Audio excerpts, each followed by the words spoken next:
ఆంధ్రుల జీవనాడిగా పేరు పొందినటువంటి పోలవరం ప్రాజెక్టును చంద్రబాబు గారు పరుగులు పెట్టిస్తున్నారు. మన అందరికీ తెలుసు. రెండవ దశ భూసేకరణకు సంబంధించి కూడా నిధులు తక్షణమే విడుదల చేయాలని, అలాగే పోలవరం పెండింగ్ నిధులు కూడా వెంటనే విడుదల చేసి పోలవరాన్ని పూర్తి చేయడానికి సహకరించాలని చెప్పి నిన్న కేంద్ర జలశక్తి శాఖ మంత్రిని కలిసి ముఖ్యమంత్రి చంద్రబాబు గారు కోరారు. ముఖ్యమంత్రితో పాటు ఇరిగేషన్ మినిస్టర్ గా ఉన్నటువంటి నిమ్మల రామానాయుడు గారు కూడా నిన్న ఢిల్లీ అయితే వెళ్ళటం జరిగింది. ముఖ్యంగా చంద్రబాబు గారు ప్రజలకు ఒక హామీ ఇచ్చారు. 2027 జూన్ నాటికి, అంటే వచ్చే గోదావరి పుష్కరాల కంటే ముందే పోలవరం ప్రాజెక్టును ప్రధాని చేతుల మీదుగా జాతికి అంకితం చేస్తామని చెప్పి రాష్ట్ర ప్రజలకు చంద్రబాబు గారు ఒక హామీ అయితే ఇచ్చారు. మనం గత 5 ఏళ్లు వెనక్కి వెళ్తే జగన్మోహన్ రెడ్డి హయాంలో ఇరిగేషన్ మినిస్టర్లుగా ఇద్దరు చేశారు. ఒకటి అనిల్ అయితే, రెండోది అంబటి రాంబాబు. వీళ్ళిద్దరూ కూడా పోలవరం ప్రాజెక్టులో కనీసం 2% పనులు కూడా ఈ 5 ఏళ్లలో చేయలే. వాస్తవానికి ఈ ప్రాజెక్టు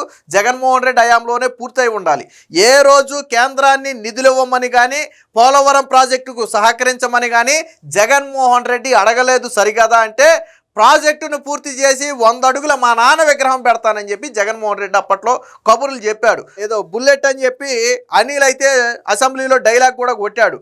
అప్పటి మాజీ ఇరిగేషన్ మినిస్టర్ గా ఉన్నటువంటి దేవినేని ఉమామహేశ్వరరావుకి పోలవరం ప్రాజెక్టు పూర్తి చేసి అదే ప్రాజెక్టు వద్ద పట్టు పంచా కండువా కూడా పెడతామని చెప్పి కథలు అయితే బాగా చెప్పారు, కానీ పనులు మాత్రం చేయలే. కానీ చంద్రబాబు గారు వచ్చిన తర్వాత దీన్ని ఒక టార్గెటెడ్గా తీసుకున్నారు. ఇప్పటికే 5-6 సార్లు పైగా చంద్రబాబు గారు సమీక్షించారు. ఆ పోలవరం ప్రాజెక్ట్ అథారిటీ అధికారులు సమీక్షించారు. కేంద్ర జలశక్తి శాఖ అధికారులు సమీక్షించారు. అనేక సందర్భాల్లో ప్రధానిని కలిసిన ప్రతిసారి, ఈవెన్ నిన్న ప్రధాని నరేంద్ర మోదీ గారు చంద్రబాబు గారు ఇంటికి వచ్చిన సమయంలో కూడా పోలవరం ప్రాజెక్టు పూర్తికి సహకరించాలని చెప్పి కోరారు. అంటే పోలవరం ప్రాజెక్టును పూర్తి చేయడానికి రాష్ట్ర ప్రభుత్వం కావచ్చు, చంద్రబాబు గారు కావచ్చు ఎంత చిత్తశుద్ధితో పనిచేస్తున్నారో మనకి అర్థం పడుతుంది. ముఖ్యంగా నిమ్మల రామానాయుడు గారు రాత్రింబవళ్ళు, మీరు గతంలో ఎంతోమంది మినిస్టర్లను చూసుంటారు కానీ నిమ్మల రామానాయుడు గారు లాంటి వాళ్ళని చూసుంటారు. ఎందుకంటే గతంలో వరదలు వస్తే ఆ ఆనకట్ట పూడ్చే వరకు ఆయన గొడిగేసుకుని అక్కడే అర్ధరాత్రులు నిలబడినటువంటి చరిత్ర, బనకచెర్లకు సంబంధించి అక్కడ నిలబడినటువంటి చరిత్ర. ఈవెన్ ఈరోజు పోలవరం ప్రాజెక్టు పనులు జరుగుతుంటే రేయింబవళ్ళు అక్కడే ఉండి దాన్ని పరిశీలిస్తున్నటువంటి చరిత్ర. సో అంటే చంద్రబాబు గారు ఏదైతే దిశానిర్దేశం చేశారో దానిని తూచా తప్పకుండా పాటించడంతో పాటు ఇచ్చిన మాటకు కట్టుబడి రాబోయే పుష్కరాల కంటే ముందే పోలవరాన్ని పూర్తి చేయడం కోసం నిమ్మల రామానాయుడు గారు అహర్నిశలు శ్రమిస్తున్నారు. ఖచ్చితంగా ఇరిగేషన్ శాఖ పనితీరును 100కు 100% మెచ్చుకోవాల్సిందే. అది మనం చెబుతున్న మాట కాదు, పోలవరం ప్రాజెక్టు పనులను దగ్గరుండి చూస్తున్నటువంటి వాళ్ళు చెబుతున్నటువంటి మాట. ఇక ఇదే పోలవరానికి సంబంధించి కాంపన్సేషన్ కొంత కావచ్చు, అలాగే వాళ్ళకి ఇవ్వాల్సినటువంటి ఇతర ఎలవెన్స్లు కావచ్చు, ఇవన్నీ కూడా కొన్ని పెండింగ్లో ఉన్నాయి. దీనికి కేంద్రం నిధులు మంజూరు చేయాల్సి ఉంది. వాటిని కూడా నిన్న చంద్రబాబు గారు అయితే కోరటం జరిగింది. ఒక రకంగా పోలవరం పూర్తయితే దాదాపుగా ఆంధ్రప్రదేశ్లో కరువు అనేదే లేకుండా పోతుంది. అంటే పోలవరం ప్రాజెక్టు ఎంత ఇంపార్టెంటో చూడండి. అది జాతీయ ప్రాజెక్టుగా ఎందుకు తీసుకొచ్చారు అంటే దాని ఖర్చు కూడా అదే స్థాయిలో ఉంటుంది. ఒక రాష్ట్ర రూపురేఖల మొత్తాన్ని కూడా ఒక ప్రాజెక్టు మారుస్తుంది అంటే ఆ ప్రాజెక్టు ఎంత విలువైనదో చూడండి. చంద్రబాబు గారి ఉద్దేశం ఒకటే, సముద్రపు నీరు వృధాగా పోకుండా రైతులకు ఉపయోగపడాలి, రాష్ట్రాన్ని సస్యశ్యామలంగా మార్చాలి, ప్రతి ఎకరాకు నీళ్లు అందించాలి, ముఖ్యంగా రాయలసీమ లాంటి ప్రాంతాలకు కూడా నీళ్లు తీసుకెళ్ళగలగాలి అనేది చంద్రబాబు గారి లక్ష్యం. ఆ ఉద్దేశంతో ప్రారంభించింది ఈ పోలవరం ప్రాజెక్టు. 2014 నుంచి 19 వరకు కూడా పోలవరాన్ని పరుగులు పెట్టించారు. చంద్రబాబు గారు ముఖ్యమంత్రిగా దిగిపోయే సమయానికి 72% పోలవరం పూర్తయితే జగన్మోహన్ రెడ్డి 5 ఏళ్లలో 2% కూడా పోలవరం పూర్తి చేయాలంటే చంద్రబాబు గారు చేసిన పనికి జగన్ చేసిన పనికి తేడా ఎంత ఉందో చూడండి. అంటే ఏడాదికి 0.5% పనులు కూడా జగన్మోహన్ రెడ్డి చేయలే. ఏ రోజు కేంద్రాన్ని నిధులు అడగల. మీకు గుర్తుందో లేదో, జగన్మోహన్ రెడ్డి ఎన్నికల సమయంలో ఈ పోలవరం నిర్వాసితులకు కాంపన్సేషన్ పెంచిస్తానని చెప్పి హామీ ఇచ్చాడు. సరే, పెంచి సంగతి అట్టుంచి 6 లక్షలు 6.5 లక్షలు దాని కాంపన్సేషన్ ఉంది, పెంచిస్తానని చెప్పాడు. సరే, పెంచి సంగతి దేవుడు ఎరుగు. అసలు కాంపన్సేషన్ ఎప్పుడు ఇస్తారని చెప్పి గతంలో జగన్ సీఎంగా ఉండగా పోలవరం పర్యటనకి వెళ్ళినప్పుడు అక్కడ బాధితులు నిలదీస్తే జగన్మోహన్ రెడ్డి ఏమన్నాడు తెలుసా? కేంద్రం డబ్బులు ఇవ్వలేదు, నరేంద్ర మోదీ గారు డబ్బులు ఇస్తే నేను మీకు ఇస్తానని చెప్పాడు. మరి ఎన్నికల ముందు ఆ మాట చెప్పలేదే జగన్? కేంద్రం డబ్బులు ఇస్తే నేను మీకు ఇస్తానని చెప్పలేదు కదా. నువ్వేమన్నావు? నువ్వు పోలవరం నిర్వాసితులకు ఆ బాకీలు తీర్చే బాధ్యత నాది అన్నావు నువ్వు. గెలిచిన తర్వాత ఏమన్నావు? స్వయంగా ఆయనే మీరు నరేంద్ర మోదీని అడగండి లేదా కేంద్రాన్ని అడగండి అని చెప్పి ఒక ఉచిత సలహా కూడా నిర్వాసితులకు ఇచ్చాడు. అంటే అది జగన్మోహన్ రెడ్డి పనోడుతనం.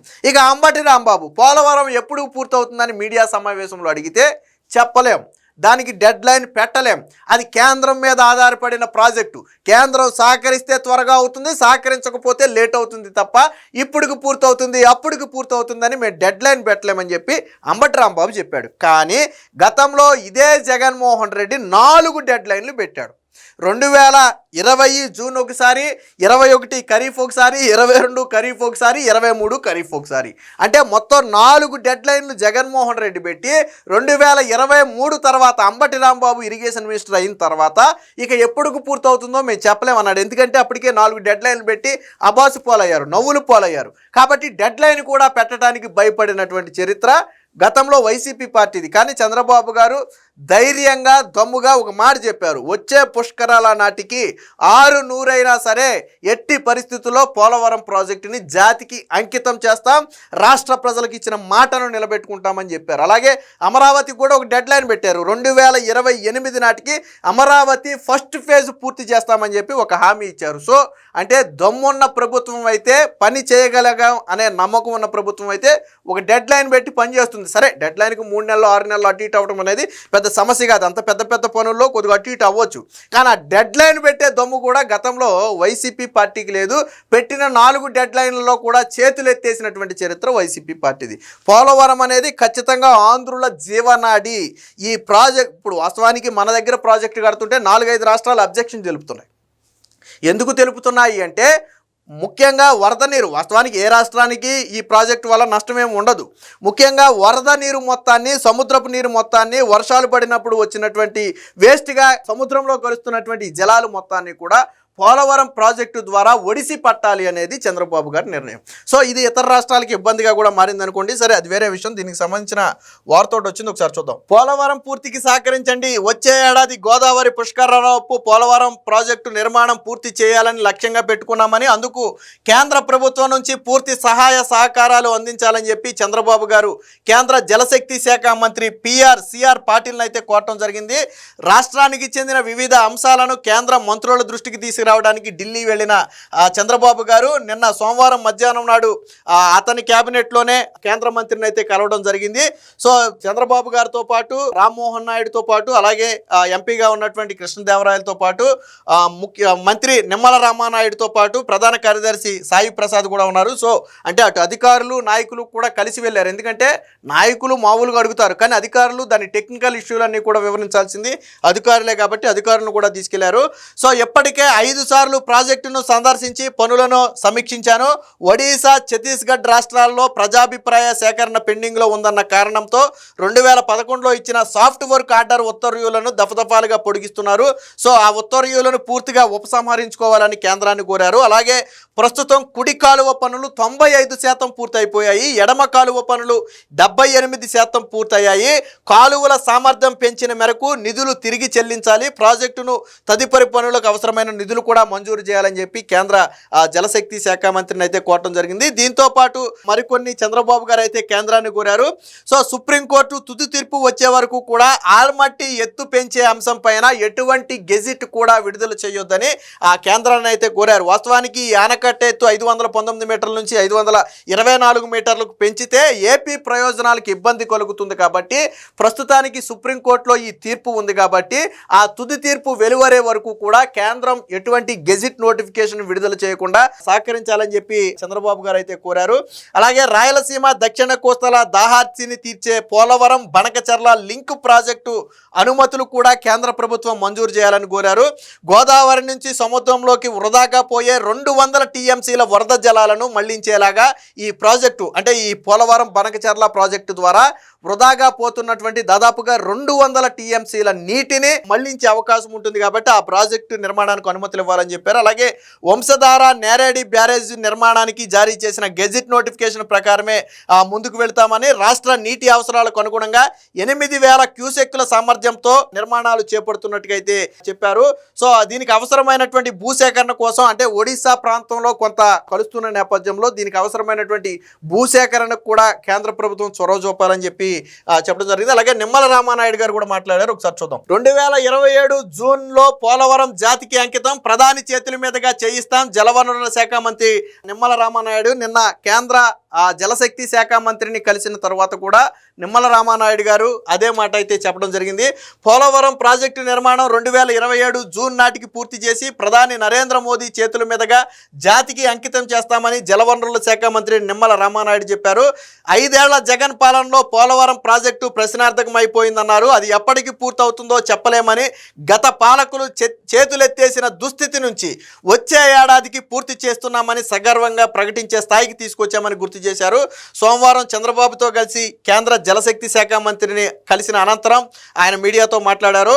పోలవరం సత్వర పూర్తికి అన్ని రకాల సహాయాల సహకారాలు అందిస్తామని చెప్పి పునరావాసం అలాగే పరిహారాలకు సంబంధించిన నిధులు సకాలంలో సమకూరుస్తామని చెప్పి కేంద్ర జలశక్తి శాఖ మంత్రి చంద్రబాబు గారికి హామీ ఇచ్చినట్టుగా కూడా చెప్పారు. అలాగే 2వ దశలో కీలకమైనటువంటి భూసేకరణ పునరావాసం కూడా వెంటనే నిధులు మంజూరు చేయాలని చెప్పి కోరారు. ఏటా గోదావరి నుంచి సముద్రంలో కలిసిపోయే 3000 టీఎంసీ జలాల్లో కొంత ఉపయోగించుకుని రాష్ట్రాన్ని కరువు రహితంగా మార్చేందుకు ప్రతిపాదించిన పోలవరం నల్లమల్ల సాగర్ ప్రాజెక్టు బనకచర్ల ఏదైతే అన్నామో ఆ ప్రాజెక్టుకు సంబంధించినటువంటి అనుమతులు కూడా ఇవ్వాలని, అలాగే తెలంగాణతో ఉన్నటువంటి సమస్యలు ఏవైనా ఉంటే వాటిని మేము కూర్చుని పరిష్కరించుకుంటాము, సామరస్య వాతావరణంలోనే సరి చేసుకుంటాము, ఇరు రాష్ట్ర ప్రయోజనాలకు దెబ్బతినకుండా వ్యవహరిస్తాము. తెలంగాణ పట్ల కూడా తమకు మంచి అభిప్రాయం ఉంది.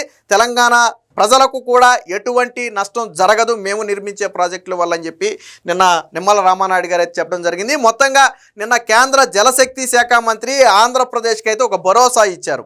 2వ దశ భూసేకరణకు సంబంధించి కావచ్చు, పరిహారానికి సంబంధించి కావచ్చు, నిధులు విడుదల చేయడంతో పాటు ఇప్పుడు పోలవరానికి రావాల్సినటువంటి పెండింగ్ నిధులను కూడా త్వరితగతిన విడుదల చేస్తామని చెప్పి ఒక స్పష్టమైన హామీని అయితే నిన్న చంద్రబాబు గారికి అయితే ఇవ్వడం జరిగింది. ఖచ్చితంగా 2027 జూన్ నాటికి ఈ పోలవరం ప్రాజెక్టు పూర్తయితే ఆంధ్రప్రదేశ్ సస్యశ్యామలంగా మారుతుందనటంలో ఎటువంటి సందేహం లేదు.